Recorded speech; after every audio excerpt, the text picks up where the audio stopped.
At the moment, the rural industry does have quite a high number of fatalities and severe injuries in relation to other industry sectors.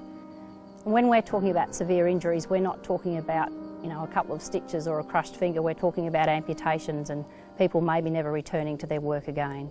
So it is very serious.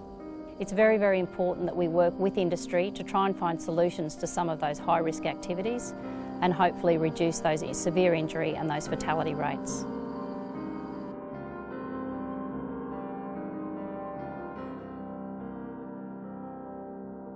I was farming.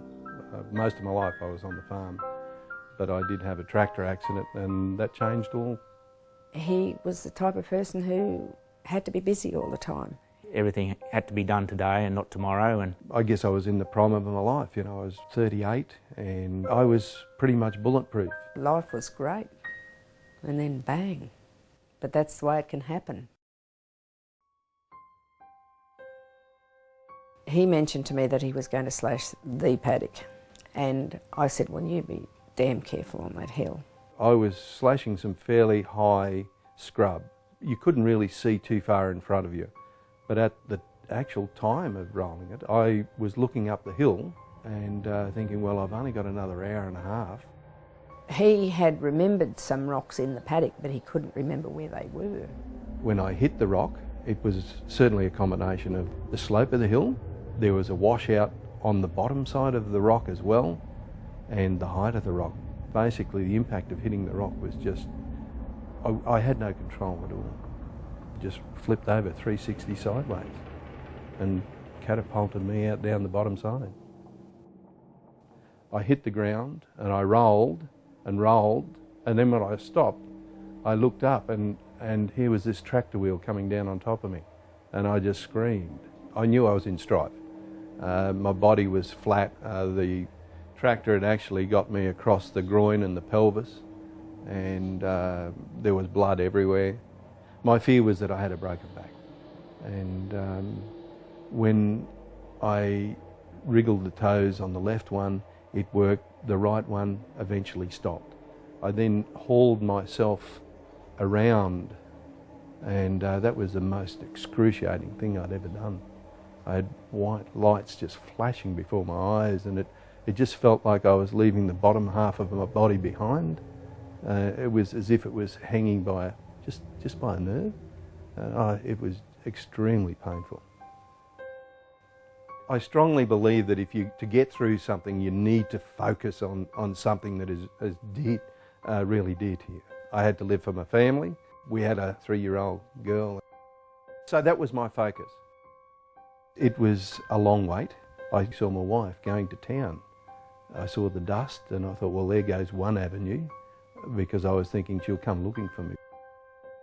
And then I heard a neighbour's tractor coming down the hill, and that's when I yelled, and somehow he heard me.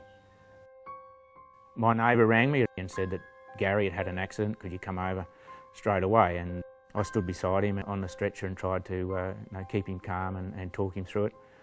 And because he was in a bad way, he was losing a lot of blood, and I could see his leg was pretty bad. I do remember coming around the corner of the hill, coming home from shopping with Mum, and I saw the whole cattle paddock full with lights and helicopters and ambulances. I thought, Struth, there's been a horrific accident at either of these farmhouses. Marlene came on site and threatened to kill me if I died, so you're not leaving me with this child and on my own. I think it was anger, shock, dismay. Our future, all our plans were down the tubes because he did something stupid, you know, and I was angry. They stabilised me, then they chopped me out to Cairns Base Hospital. My thoughts at the time that he wasn't going to make it was a fairly disturbing thing to witness. The specialists said they had never seen anyone come in with those injuries survive. Well, we had an idea that he was going to lose his leg because it was cold. He couldn't feel me touching it. I cried buckets of tears, that's for sure. Particularly when they said we're going to amputate. Even though in the paddock I'd known that I was going to lose it, The reality was a different thing. It was when they said they were going to cut it off.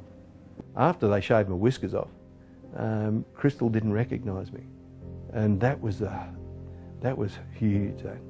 It was just the initial shock of seeing him that sick and not well. Probably scared me a bit. Yeah, I found that very hard to cope with as lying in hospital, you know, on the deathbed, I suppose, because they didn't think I would survive. It took a long time for me to get the images of the rollover out of my mind. That haunted me for a long time, and certainly the noise of when the tractor actually flattened me and squashed me. For the first 12 months after the accident, it was horrific for both of us, I think. I think my wife went through a lot more pain than I did. Certainly I was getting physical pain, but she had mental pain, mental strain. She had to try and keep the farm going, deal with me. He tried to brush me off in the hospital, said, well, you can pee off now.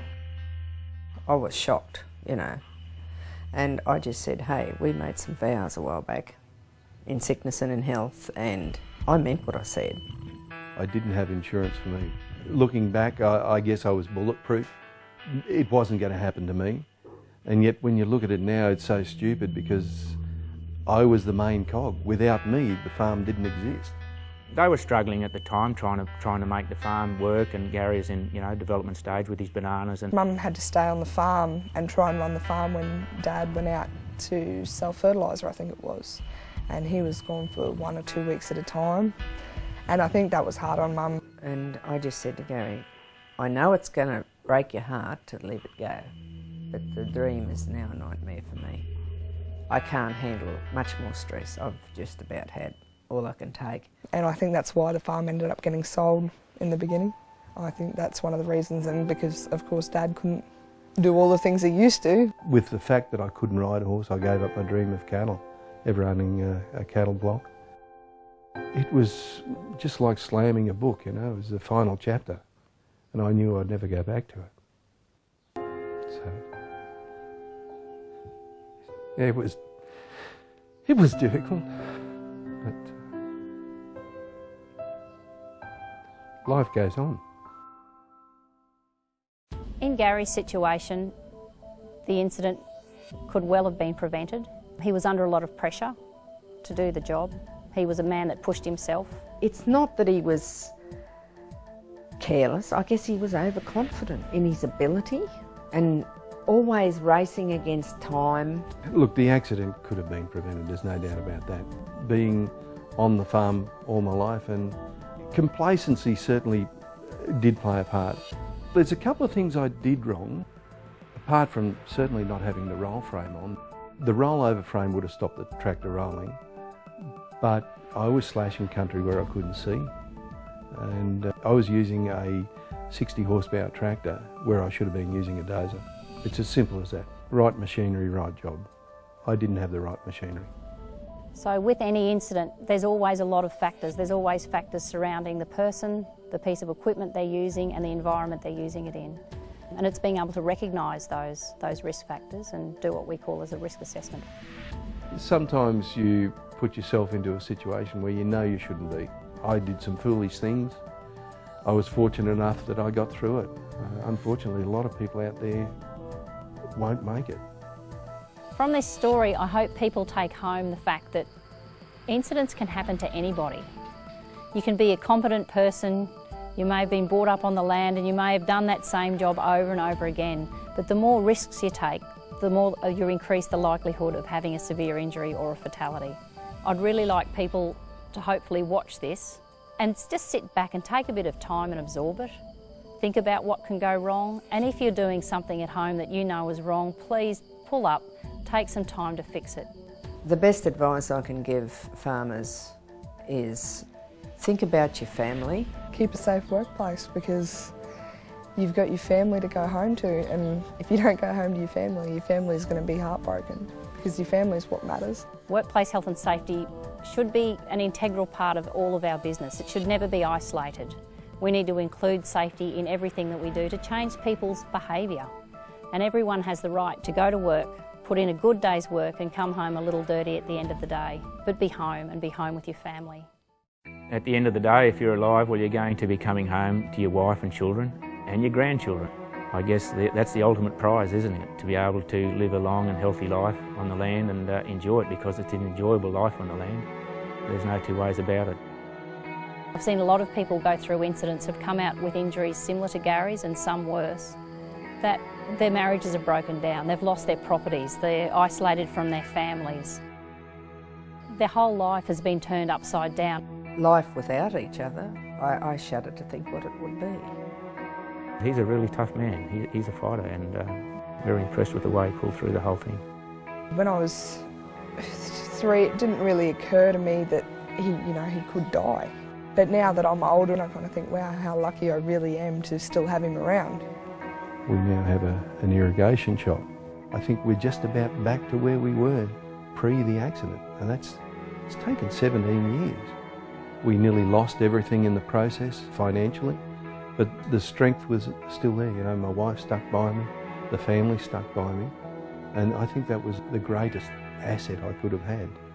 I'm just so fortunate that I'm here to enjoy it. I wanted to see my daughter grow up, and I saw that, and that was wonderful. And now she's produced a wonderful little granddaughter, and that's even better still. So, yeah, look, life's good. Couldn't be better.